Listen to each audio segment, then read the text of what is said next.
আসসালামু আলাইকুম বন্ধুরা, আপনাদের দৃষ্টি আকর্ষণ করে বলছি, আজকে সকালবেলা আমার খামারে প্রায় 1 কেজি সাইজের 11খানা মুরগি হঠাৎ করে মারা গেছে।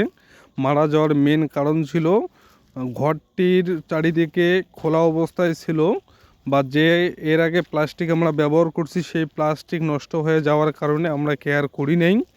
সেই কারণে মুরগি রাত্রিবেলা ঠান্ডা পেয়ে একটা মুরগির উপর 4-5টা মুরগি বসছে ঠান্ডার কারণে, এবং সকালবেলা আমি খামারে গিয়ে দেখি আমার 11খানা মুরগি মারা গেছে। তো সেই সূত্রে আমরা আজকে সন্ধ্যা পর্যন্ত পুরো ঘরটি আমরা আবদ্ধ করে রাখলাম, অর্থাৎ দিনের বেলায় আবদ্ধ অবস্থায় থাকবে এবং রাত্রিবেলাও আবদ্ধ অবস্থায় থাকবে যদি ঠান্ডা পড়ে, কিন্তু গরমের সময় আমরা দিনের বেলা খুলে দেব এবং রাত্রিবেলা বন্ধ অবস্থা থাকবে। তাই আপনাদের বলছি, আপনারা মুরগিকে যত্ন নেন, না হলে কিন্তু আপনাদের সমস্যা হতে পারে। ধন্যবাদ।